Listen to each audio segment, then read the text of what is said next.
Hello, how are you all doing today? This is EverestHiker, and today we are going to be making a laser tag arena in Minecraft. Now, this is going to be a 3-part series, each one going on different features of the laser tag arena. In this part, we are going to be going over the main structure of it, the build, what's going to be included in it, etc., etc. In part 2, we are going to be going over the contraptions inside of it, such as how you can get the points and how you can reload. And finally, in part 3, we will be going over the accessories and just the final finishing touches to it, which will include the armor to designate what team you're on, what else? Also, don't forget about the blasters, and finally, the commands that will make the game work. Also, a quick disclaimer before we get into it. I just want to let you know that we're going to be using command blocks and all sorts of commands, so you won't be able to do this in survival, but you can make it in creative and play it in survival after. So it would really mean a lot to me if you guys decide to just watch the video through, like it if you really do enjoy it, and if you want to see more of these cool things, these cool builds, maybe even PvP, things like that, just make sure that you subscribe, and that would mean a lot to me. So with that being said, let's get into it. Now remember that you can make this however you want. I'm just giving some suggestions and just customize how it is. I'm going to be making my own version and you can model it after mine, but I'm not going to be providing any specific block numbers or anything. I want you to customize it, make it unique just like yours. So with that being said, these are the blocks that I chose for mine. Now, laser tag arenas, they're usually dark, and as a result I used darker materials. So I used wool, which is what I'm going to be using for the floor, concrete, which is what I'll be using for the walls, the polished blackstone slab, which I'll be using maybe for like small little ramps, polished blackstone stairs, which will be used to create some holes that I'll show you later on, polished blackstone, just a block just in case, gray concrete, which is what I'll be making the walls out of, and polished blackstone wall, which will just be a small little thing preventing people from walking off certain towers. And in terms of the colors, we have red concrete, redstone torch, and red stained glass, along with blue concrete, soul torch, and blue stained glass, because the colors that are usually most common in laser tag are blue and red. So that being said, let's get into the building. Alright, so here's a few examples of some of the walls that I made. It consists of multiple, including straight walls, angled walls, walls with holes in them, and walls that come off the side. So I'll go through each one of them for a brief moment. And remember, you can customize these however you want. I'm just giving some of my examples. So I have a couple here. Example is a longer wall that's a little shorter, and then a shorter wall that's a little higher. And I also have diagonal walls that you can kind of sort of hide behind whenever you're low on health and just wait for a few seconds. I have walls with holes to them that you can shoot through just really easily, or you can hide behind. You stand here, shoot like that. Another example is right here, where it's an even smaller hole, I believe. And then after that one, we have this one right here, which is a much bigger hole, much more vertical. This one is my personal favorite. You don't have to use this yet again, but this is the one that I like to use the most. I usually use this in the very middle as sort of a little area to mark the middle of the entire arena, where it just doubles as a bunch of things. It adds the walls on this side, wall on this side, and a hole in between to shoot at. And then finally, we have some walls that come off the side walls, like the walls of the entire arena. And that can include this T-wall that I made that you can hide behind on both sides, including this one right here. This one may provide more cover than this one, but you can just use them throughout the entire build in different ways. And yeah, you can just experiment with them. Alright, cue the impressive looking time lapse.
Alright, so I finished completing the entire thing, adding all the walls, and you might be wondering why I was building these little white areas all around. Well, that's because those are specifically designated areas I'm going to be having. For example, this one right here and that one right there, those ones are going to be my reloading stations. In the meantime, this one right here and that one right there, the two corners, those ones are going to be the sort of main ones where people can shoot at the other enemy's base to earn a bunch of points. And then finally, these ones are going to be the ramps that are going to lead up to like little towers where you're going to be able to fire at from a height advantage. And then also this right here, the little small ones, are going to be where people will respawn if they die. In addition, if you want to, you can make it symmetrical, and that's what I decided to do for mine. I just considered it a little bit simpler. Well, it can be simple both ways, but I just thought it would look a little cleaner doing it like this. But you can also have it in any other way possible.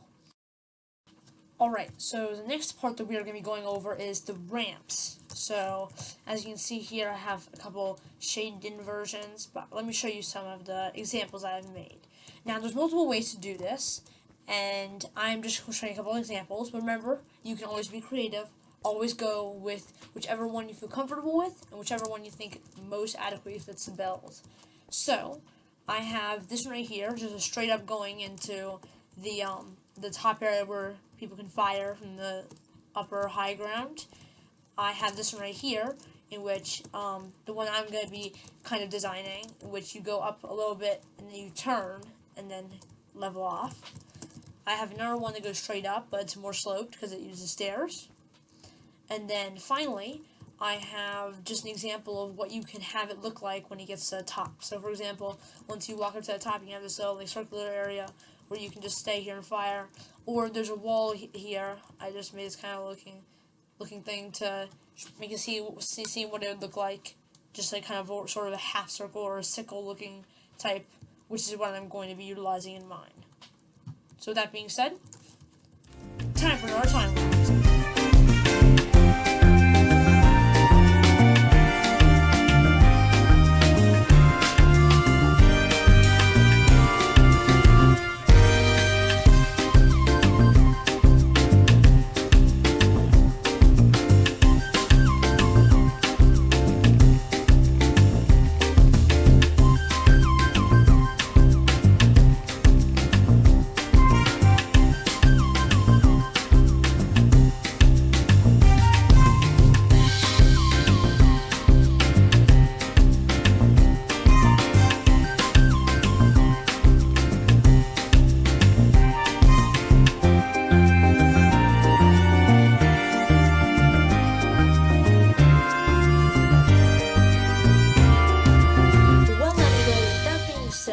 Thank you guys so much for watching this part 1 of part 3.